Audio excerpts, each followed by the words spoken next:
All right, the best non-quarterbacks in the Super Bowl are drafted here. Chris, you have the number one. I'm actually very curious to see what you do here with number one. So I'm glad you're giving me number one. I don't think you're a chalk pick kind of guy. I'm not a chalk pick kind of guy. I'm going to go. And I'm one. Yeah, we don't need to talk about the quarterbacks. We know how important they are. But I'm more to hit on some guys that I think are underrated as far as the value to this matchup. And the first guy, I think the most X-factor watch-out guy is Rashid Shaheed. Nice. Right? And I say this for a number of reasons. My first reason being we know he can make big plays, right? He's arguably the best returner in the sport. At any moment, he can change the game. He can go anywhere. He can get a speed sweep or reverse, 80-yard touchdown, return a punt or kick, 80-yard touchdown, run a bomb over the top, boom, 80-yard touchdown. He can do all that. But here's my other nuance, right? And you've heard me talk about this a little with Seattle. It can't be so Jackson Smith and Jigba-centric. Right. And you got to think, here we are, 6 days from the Super Bowl. Mike Vrabel's had a week to game plan already. He's going to go, the one thing I'm not going to wake up on Monday morning is go, damn, I let Jackson Smith and Jigba go off on me in the Super Bowl, right? I just would be shocked. One, that's the way he operates. He comes from a coaching tree, and Bill Belichick that operates the same way. That I would think whether it's putting Christian Gonzalez on him or doubling him in big situations and then going, let's go to somebody else. Right. Let's see. I mean, I know Cooper Kupp has a few catches every now and then, but he's not going to break teams' game plans. Rashid Shaheed is the guy. And one of the things I've argued with Seattle, you've heard me argue it a little bit, is they got to learn to play Smith and Jigba and Rashid Shaheed off of each other a little bit, like Puka and Devontae Adams of the Rams. They got to be lined up next to each other more, right? That's where McVay and Stafford are so special and had been able to make plays with those two all the time is they line them up together a lot. It's like, oh, this one's deep, this one's short. Who do you want to take, right? This one's deep, this one's short. Who do you want to take? This one went left, this one went right. Who are you going to take, right? They kind of put you in those dilemmas, to put it in simple terms, and they don't do that, Seattle, enough. And so I just come into this game going, there's no way the Patriots and Vrabel are going to let Jackson Smith and Jigba go off. I'd just be shocked.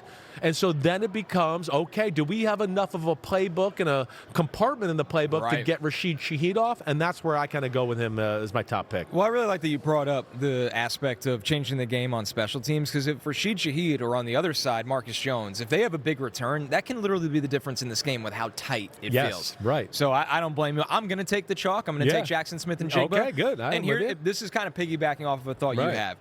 If Christian Gonzalez can't handle him one-on-one and you need to allocate two defenders to him, it's all going to be about a numbers game, opening things up for Kenneth Walker. Yeah. So if Jackson Smith and Jigba comes out in the first half and shows, I'm a problem, you have to allocate more attention to me, that plays into Kubiak's hands where he wants to run the ball with Kenneth Walker. So I'll take Jackson Smith and Jigba. I hear you there. I mean, hey, they're going to this is a guy that's from the school of Shanahan, right? And they are going to feature, right? They're going to feature their guy, right? Like Shanahan would have, whether it was Deebo Samuel or Julio Jones back in the day with the Falcons, or Andre Johnson before that with the Houston Texans, right? They're going to build the offense around it. And that's, again, another reason why, it's a big part of the game. If he goes for over 100 or something like that, I'd go, well, man, then Seattle, I do think is going to win the football game, because it's just going to open up everything else up. Right. I don't feel that way if he gets stuck at 50, 55, and then I go, ooh, I don't know. I haven't seen Seattle on the regular answer with other guys a whole lot, right? And that's where it's big to me. You think Vrabel makes them in this game? Exactly or will try right. to make them. All right. Here's my next one. Not going to be a surprise here for anybody, but I'm going to just go with Will Campbell. I'm going to go with Will Campbell, the left tackle, right? You know, in a lot of ways, there's some context to this. But we know he's struggled, right? We know that this is a good pass rush, but I think the D tackles are the bigger part of the Seattle defense than maybe the rushers. They're really good. Uchenna Nwosu, DeMarcus Lawrence, right? I mean, they certainly can cause some havoc, but they're not the Houston guys, or they're not the Denver guys, right, off the edge. Yep. But what I say with Will Campbell, too, is he's got to be able to win that matchup, because I don't think Drake May is going to be able to make a living just stepping up in the pocket all day because of that. And what I also say within that, and why I say it, is just that if they get to a part of the game here and Seattle's got like 5 sacks, I go, that's not good. that's not good because that means that New England hasn't been able to run the ball and control the clock that way. I mean, New England's been one of the best running teams in football this year, right? They play balanced football. So then that means they're having to throw the ball too much, and I would think they're in trouble there. But, yeah, they got to be able to depend on him to hold down the fort because they got their hands full already with Byron Murphy and Leonard Williams on the inside, that they're going to be like, wait, we can't always slide a guard to your side or help you out. We're going to have to leave you on your own a little bit on an island at times. So you're taking the X Factor approach, which I love. I guess a little bit. No, right, it's important here because I think that's more interesting, which I'm going to follow it up with a blend of talent, but also an X Factor. Yeah. Devin Witherspoon. Yeah. And the thing with Witherspoon is, while he's played a lot of his snaps at outside corner, they do move him around enough. In this playoff, 64 snaps at outside corner, but also 26 in the slot, 16 in the box. And the thing you need to be careful when we think of that Hufanga dropped interception, Drake May needs to be careful where Devin Witherspoon is because he's a guy that will be looking to either jump a pass or he'll fly up in the box and knock someone's head off. No doubt. Devin Witherspoon. Cut off a screen pass to a receiver and try to pick it off. Rip at the ball, try to pick it off, and he's an energy guy. You don't want him feeling comfortable in all these places on the back end of the defense or the front where he can change the game as well. I like what you're at there, and honestly, I mean, he would have been my next. He was going to be my next pick because two of what I talk about, and I think one, we know he can make plays and be special that way, but two, in a game like this, Seattle plays a little more zone than man, as we've discussed a lot. Right, I would think that they're going to look at film a little bit and go, man, Josh McDaniels is too good. If we play this zone on 3rd and 5 or 3rd and 6, he's going to figure out a way to spread us out and get somebody to sit in the middle and be wide open, right? So within that, I do think they'll dabble in some man, and I think, too, he's going to be on Stephon Diggs in that slot. And the guy they draw up the plays for. And Stephon Diggs runs all these little nuances. Like, I'm faking I'm running a shallow cross, then I come out. Or I fake I'm running a shallow cross, and then I fake I come out, and then I keep going for it, right? They have all these different type of routes where, it's going to be on him.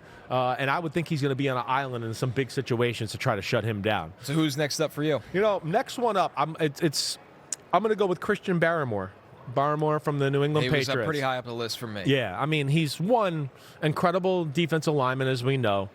He's awesome run stopper, also underrated as a pass rusher as far as pushing the pocket and doing that. But I look at that, again, where I go, it's not a great Patriots pass rush, right? I think him and Milton Williams, can they make disruption up the middle happen? But the big thing is, and a little bit like I almost said on the other side here, if they stop Kenneth Walker and now make it you got to draw back and throw the ball way too much, more than you want to, Seattle, right? And it plays into that, I'd go, that's advantage. Milton Williams and Barmore are stopping the run. Now Darnold, where the Seahawks maybe wanted to throw the ball 30 times for the game, all of a sudden now it's up to 42 or 44. Right. And I don't know if that's necessarily a winning formula for the Seattle Seahawks. So that's where I'll go Barmore, who, I mean, when he's on his game, he's as good as it gets inside. I like where your head is at. My next pick is Milton Williams for that reason. It's about the interior guys for New England because Seattle, for all their strengths, Anthony Bradford at right guard is an issue in pass protection. No doubt. He gives up a lot of pressures, sacks, quarterback hits. Milton Williams, he's winning at almost a 19% rate in this postseason. I mean, it's incredible watching him on. He looks like he's moving at a different speed than most defensive linemen right now. That win against Quinn Miners was like, wow. Yeah, well, Jarrett Simmons didn't stand a chance. Right. The Seahawks, Anthony Bradford can't have losses like that against Milton Williams or else Sam Darnold's going to be in trouble. So we go back-to-back with the New England D tackles. Yeah, I mean, again, I think they're a huge part of the football game. I don't think the Seahawks are going to want to just come out and put this game in Sam Darnold's hand and go, fire away, let's go. I would expect them to take more of a kind of a conservative approach, right, and feel it out, play through their defense, which I think is what both teams are going to do early on, which I think could lead to a sluggish first quarter or whatever else. Again, I don't expect this to be like a super high-scoring football game. I expect it to be 2017, 23-20. I mean, would you say the over-under was? 45.5. Right, so they're thinking this kind of the same thing, 24-21. Right, something in that range. That's where I would see it. All right, my next one here, this is where... I think this is where I'll go with Christian Gonzalez. Christian Gonzalez is the best pure cover corner in the game. Right. I'll give him the fact of, is he an X-rated? A little bit playing on what we talked about. I'm interested to see what they do with him. Do they put him on Rashid Shaheed and just go, you cancel him out and we'll double in Smith and Jigba? Or do they go to the opposite and just go, no, you take Jackson Smith and Jigba, and we're going to kind of play the defense over here to Cooper Kupp and Rashid Shaheed? I'll just be interested to see that approach there. Right. But I wouldn't be shocked to see both a little bit in certain situations. Mix it up. Yeah, keep 'em first guessing. down, hey, you take Jackson Smith and Jigba, you got him, we're going to play run defense. Oh, it's third down, they're definitely going to throw the ball here on 3rd and 8. You take Rashid Shaheed because it's not as tough of a – they don't formulate the offense around him, and now we'll use the defense to stop, right, Jackson Smith and Jigba on the other side. I certainly could see that being a part of the game plan for the Patriots on the defensive side of the ball. I'm going to go back to the Seattle secondary, and how about the rookie Nick Emanwari here, Chris? This is another guy like – different than Witherspoon, but like him, used in different ways. Emanwari, 41 snaps in the slot in this playoffs, 43 as a box safety. He's played some corner, he's played some free safety, he's played some defensive line where they have him standing upright on the line. Emanwari at 6'3", 230. He's kind of that Kyle Hamilton-ish player for Mike McDonald here, where he could do so many different things. And another guy that you have to be careful where he is on every single Definitely. snap. Playmakers. You know, the Seattle Seahawks are a big playmaker type of football team. That's what they are. They got them all over the place. I think it speaks again to like what we talked about. If we made the perfect 22 out of the Super Bowl 60 participants, we might have more Seahawks than we would anybody else. So that's where, you know, I get that as far as, you know, and Emanwari is one of those guys where he's a game changer. Can he pick up a fumble and return it for a touchdown or a pick six or something like that? Yeah, I hear you there all the way. I think we're getting to the end here. I forgot who I was going to go. Oh, here we go. I want to go with Hunter Henry here. Hunter Henry, the fast reacting Seattle Seahawks defense. The Patriots, I do believe, will be patient with the run. As we've seen all year, I mean, Josh McDaniel and company have had a great play-action pass game.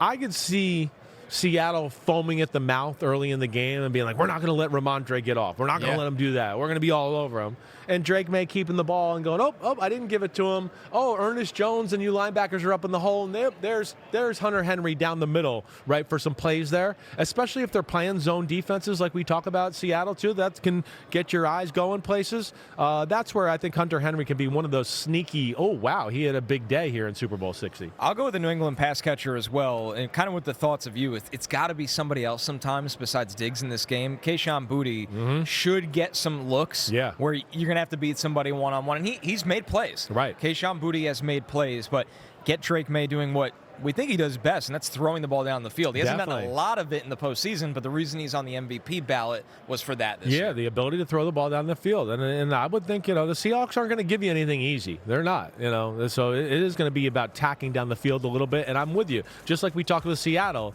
who's going to be that other receiver other than Stephon Diggs for the Patriots offense that can make a play for them? Yo, thanks for watching, homies. We are now in the NFL season here on Chris Simms Unbuttoned. Hit subscribe to get our weekly picks, game recaps, film deep dives, and much, much more. Thanks again for watching. Subscribe, rate, review. Peace out. You know where to find us.